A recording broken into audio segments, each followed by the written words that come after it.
بسم اللہ الرحمن الرحیم رب اشرح لی صدری ویسر لی امری واحلل عقدۃ من لسانی یفقہوا قولی صدق اللہ العظیم۔ میں آج آپ کو ایک واقعہ سنانا چاہتا ہوں، بڑا ہی کمال اور بہت ہی ایمان کو تازہ کرنے والا، اللہ وحدہ لا شریک کا شکر ادا کرنے والا واقعہ ہے۔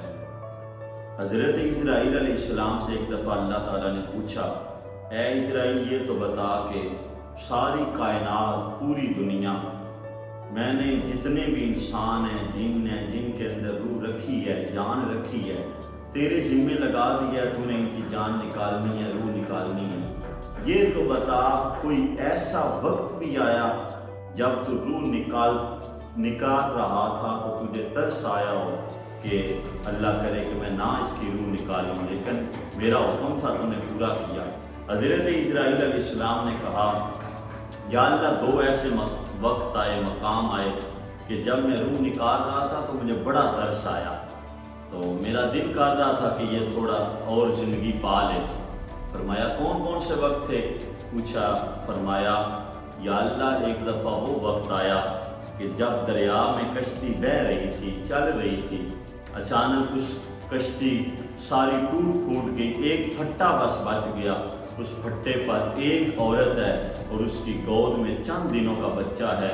تو نے مجھے کہا اے اسرائیل جا، اب اس عورت کی اس دریا کے درمیان اندر روح نکال۔ تو میں نے سوچا کہ یہ بچہ کدھر جائے گا، بڑا ترس آیا، اللہ تعالیٰ کو عرض کیا یا اللہ تیرا حکم تھا تو میں نے روح نکال لی۔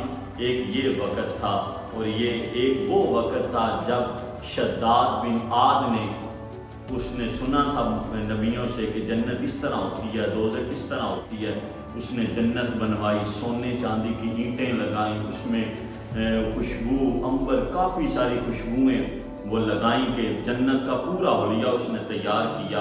اور جب ساری جنت تیار ہو گئی، اس کے مریدوں نے، اس کے ماننے والوں نے کہا کہ بادشاہ وقت جنت تیار ہو چکی ہے، اب آ جائیں۔ اس نے خدا ہونے کا دعویٰ کیا تھا، تو جب جنت میں قدم رکھنے لگا تو نے مجھے حکم دیا اے اسرائیل جلدی کر، اس کا پاؤں جنت میں نہ جائے، اس کی روح نکال لے۔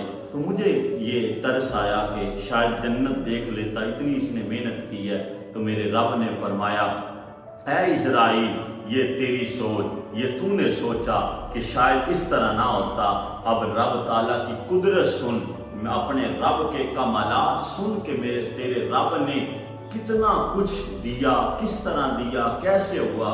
فرمایا یا اللہ حکم فرمائیے، ارشاد ہو۔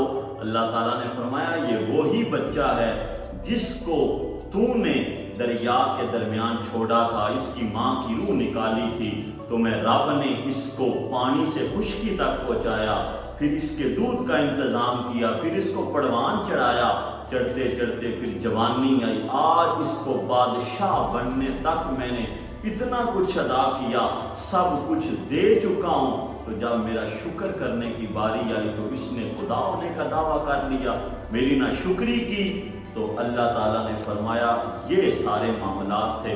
میرے کریم نبی علیہ السلام کے غلاموں، بات یاد رکھیے گا کہ اللہ جل شانہ نے جس انسان کو، جس مسلمان کو ایمان کی دولت نصیب کی ہو، مال دیا ہو، اولاد دی ہو، ہر چیز دی ہو، اس بندے کو اللہ کی نہ شکری نہیں کرنی چاہیے بلکہ اللہ تعالیٰ کا شکر ادا کرنا چاہیے۔ اس رب کے دیے ہوئے پر، اس رب کا جب شکر ادا کریں گے تو میرا اللہ اور زیادہ عطا فرمائے گا۔ اگر اس کی ناشکری کریں گے تو اللہ جل شانہ دیا ہوا بھی واپس لے لے گا۔